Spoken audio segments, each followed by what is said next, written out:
Hej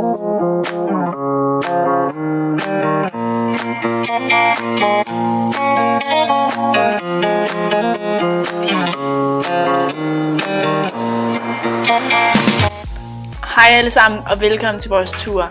I dag vil vi tage jer med på tur rundt i Berlin i metro, og vi vil fortælle jer noget om de forskellige seværdigheder.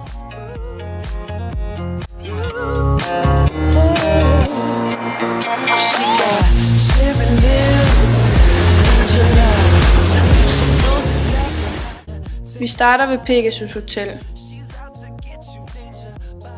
Så går vi 250 meter til Weberwiese U-bahnstation. Så skal vi tage U5-metroen, den brune, mod Alexanderplatz. Så skal vi gå 50 meter, og så er vi ved fjernsynstårnet. The first thing we're going to see is the television tower. The television tower is standing at Alexanderplatz in Mitte in Berlin, and it's built between 1965 and 1969 by the previous DDR. The television tower are 365 meters high, and it's easy to see the tower from the centrum of the city. At the top of the tower there's a restaurant. They serve delicious food for a fair price. The floor in the restaurant is rotating. After a half hour in the restaurant, you have been all around in the television tower restaurant. Every year a million people are visiting the tower. Today Deutsche Telekom owns the tower. By the way, there's a souvenir shop.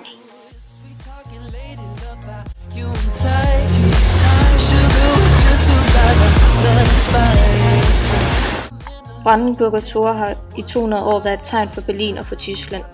Indtil 1989 var det et symbol på, at Berlin var opdelt i to, og siden har det været et nationalt symbol.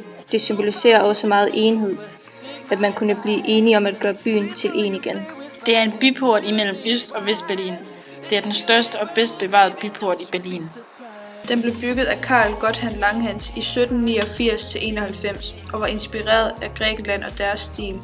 Porten var den royale indgang til Berlin. Porten ligger på den gamle Brandenburger Straße, som er en vej mellem Kongeslottet og deres sommersted Charlottenburg. Kongeslottet er nu nedrevet.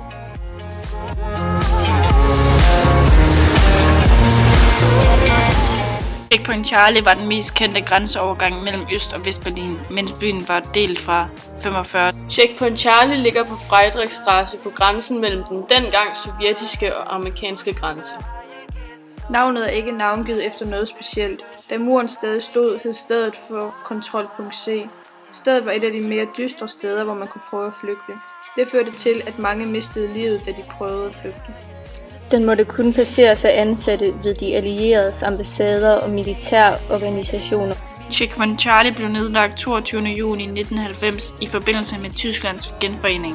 I dag kan man tage på Checkpoint Charlie Museum, hvor man kan se en masse billeder, avisudklip, ting fra muren og små filmklip.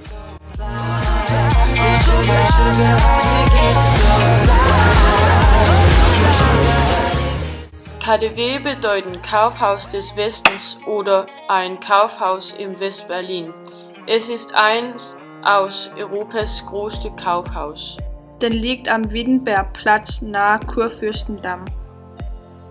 Der Laden was gründen im 1905 ab Adolf Jandorf. Der Laden öffnet im 1907 mit ein Areal aus 24.000 Quadratmeter. Waran das Kriegen war die Kaufhaustreffen mit Bomber. Die Kaufhaus geschlossen, aber im 1950 öffnen wieder, aber nur eine Etage.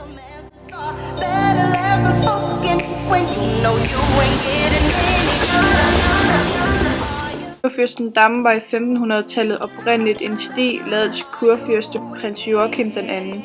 At være kurfyrste lå lige under at være konge. Stedet blev derefter ændret i tiden op til 1. verdenskrig. I stedet for blev det der, hvor underholdning, handel og kommunikation foregår. Men efter 2. verdenskrig lå mange af bygningerne i ruiner. Men det blev bestemt, at det skulle bygges op igen. Gaden var ikke til at undvære. Kurfürstendamm er nu Vestberlins største og mest populære handelsgade. Den strækker sig over 3,5 km. Selvom mange andre tyske gader prøver at konkurrere med gaden, så er det stadig Kurfürstendamm, der trækker de fleste turister. Vi synes, at I skal opleve KaDeWe med de mere eksklusive butikker og derefter gå en tur igennem Kurfürstendamms gade.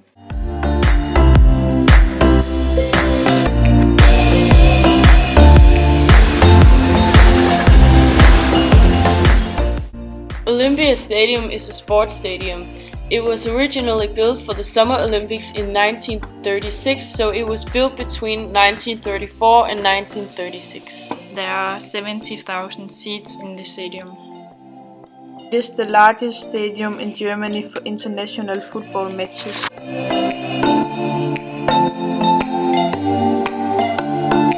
You know you